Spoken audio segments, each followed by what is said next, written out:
Halo, saya Saskia Syalagan. Di sini saya akan menjelaskan masalah sosial pengangguran. Baik, kita mulai dari pengertian pengangguran. Pengangguran adalah sebutan untuk angkatan kerja, yaitu penduduk berumur 15 sampai 65 tahun yang tidak bisa bekerja sama sekali atau yang sedang mencari pekerjaan. Selanjutnya, penyebab terjadinya pengangguran. Yang pertama, banyaknya jumlah tenaga kerja tidak sebanding dengan lapangan kerja. Dalam hal ini, antara jumlah pengangguran dengan lapangan pekerjaan tidak seimbang. Tingkat pengangguran tersebut dapat dihitung dengan cara membandingkan jumlah pengangguran dengan jumlah angkatan kerja yang dinyatakan dalam bentuk persen. Yang kedua, yaitu rendahnya tingkat pendidikan.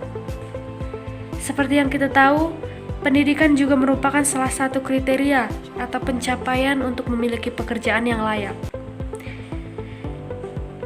Kenapa rendahnya pendidikan termasuk penyebab pengangguran? Yaitu bisa kita lihat di sekitar kita, sebagian besar orang yang memiliki pendidikan yang rendah hampir tidak bisa sama sekali memiliki pekerjaan. Jadi, orang-orang yang memiliki pendidikan rendah tersebut harus mampu untuk menciptakan lapangan pekerjaan mereka sendiri untuk memenuhi kebutuhan hidup mereka. Yang ketiga, yaitu kemajuan teknologi.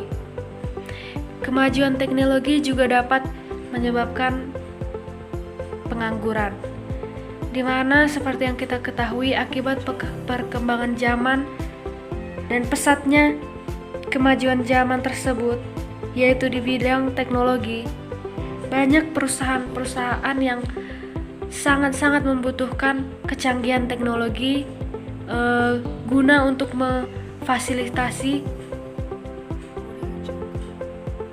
hasil produksi mereka. Dalam hal ini, tenaga-tenaga manusia tidak lagi dibutuhkan. Hal inilah yang menyebabkan terjadinya pengangguran. Selanjutnya, upaya mengatasi pengangguran. Yang pertama, memperluas lapangan pekerjaan. Contohnya yaitu dengan membuat usaha mandiri bagi para pengusaha Indonesia dengan cara memberikan pinjaman modal, di mana modal ini nantinya akan digunakan untuk membuka usaha kecil. Yang kedua, menggiatkan program padat karya. Contoh bentuk pekerjaan padat karya adalah pekerjaan konstruksi seperti perbaikan jalan, saluran, dan sebagainya.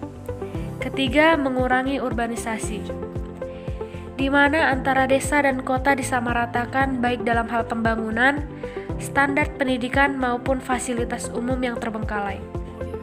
Keempat, memperluas produksi. Semakin banyak hasil produksi, maka semakin banyak pula tenaga kerja yang dibutuhkan di dalamnya. Kelima, memperbaiki mutu pendidikan, seperti membangun sekolah-sekolah di desa, memberikan pendidikan yang layak, yang nantinya akan membantu kehidupan mereka. Keenam, memperbaiki laju pertumbuhan penduduk. Contohnya yaitu dengan program KB, di mana program KB tersebut dapat mencegah pesatnya pertumbuhan penduduk. Yang terakhir, meningkatkan latihan kerja untuk memenuhi kebutuhan keterampilan sesuai tuntutan industri modern. Contohnya itu mendirikan sekolah menengah kejuruan yang dimana untuk mengasah skill atau kemampuan yang kita miliki, dan pelatihan magang di perusahaan-perusahaan untuk nantinya berguna untuk pekerjaan kita.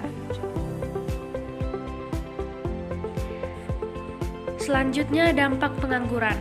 Dampak yang ditimbulkan akibat pengangguran yaitu 1.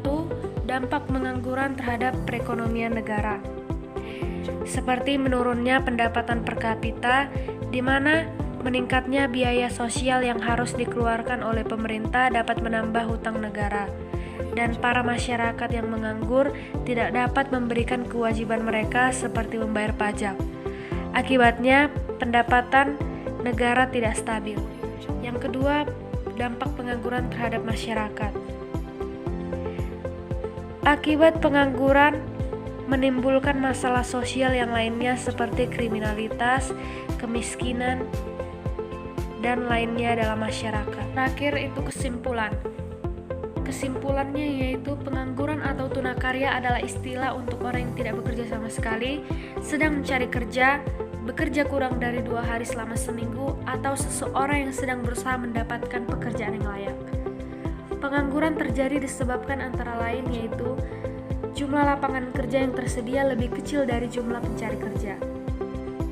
Juga kompetensi pencari kerja tidak sesuai dengan pasar kerja. Selain itu, kurang efektifnya informasi pasar kerja bagi para pencari kerja. Setiap penganggur diupayakan memiliki pekerjaan yang banyak bagi kemanusiaan, artinya produktif dan remuneratif sesuai pasal 27 ayat 2 Undang-Undang 1945 dengan partisipasi semua masyarakat Indonesia. Lebih tegas lagi, jadikan penanggulangan pengangguran menjadi komitmen nasional. Terima kasih.